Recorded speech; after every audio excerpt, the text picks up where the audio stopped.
Nala vivait dans un petit village de pêcheurs, niché entre les dunes ondulantes et l'immensité bleue de l'océan. Dès son plus jeune âge, elle avait été une enfant à l'esprit curieux et à l'âme rêveuse. Tandis que les autres enfants s'amusaient à construire des châteaux de sable ou à courir après les mouettes, Nala passait des heures assise sur le rivage, le regard perdu vers l'horizon, écoutant le murmure incessant des vagues. Mais ce n'était pas seulement le bruit familier de la mer qui captivait Nala. Chaque nuit, alors que le soleil se noyait dans l'océan, peignant le ciel de teintes orangées et pourpres, un chant étrange et mélodieux s'élevait des profondeurs. C'était une mélodie d'une beauté envoûtante, à la fois douce et mélancolique, qui semblait porter en elle les secrets de l'océan. Le chant semblait l'appeler, l'inviter à se rapprocher, à découvrir ce qui se cachait sous la surface scintillante de l'eau. Ce chant la hantait. Il s'infiltrait dans ses rêves, tissant des images de créatures marines scintillantes et de cités sous-marines perdues. Au réveil, la mélodie résonnait encore dans son esprit, une douce obsession qui ne la quittait jamais.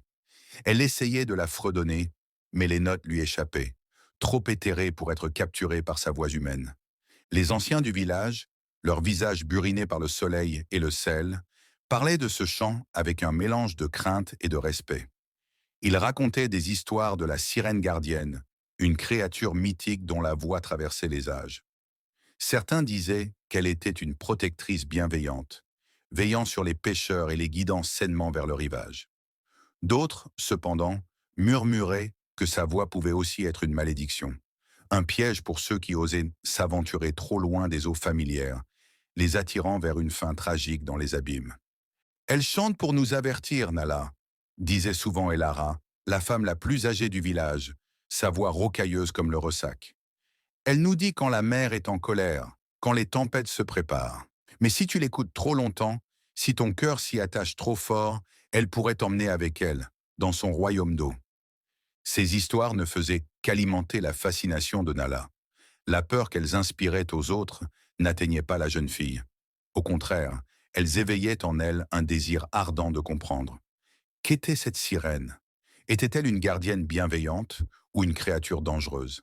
La vérité, Nala en était convaincue, se trouvait quelque part dans le chant. Les nuits devinrent de plus en plus longues, le chant de plus en plus pressant. Nala se sentait comme une feuille emportée par un courant invisible. La curiosité la rongeait, la poussant à agir. Elle ne pouvait plus se contenter d'écouter depuis la sécurité de la plage. Elle avait besoin de voir, d'entendre de plus près, de démêler le mystère qui l'appelait.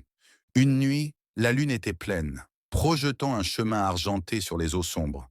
Le chant était plus fort que jamais, une symphonie de notes cristallines qui semblait vibrer dans l'air même. La décision était prise. Nala ne pouvait plus attendre. Elle enfila une vieille robe de pêcheur, attrapa une lanterne vacillante et, le cœur battant la chamade, se dirigea vers la plage.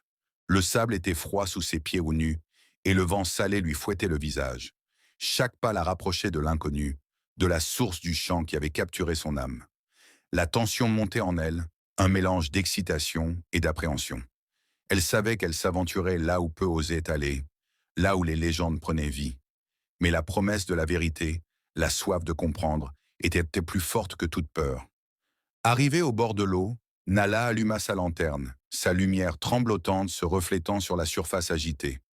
Le chant était maintenant si proche qu'elle pouvait sentir les vibrations dans sa poitrine. Elle leva les yeux vers la mer, son regard perçant l'obscurité.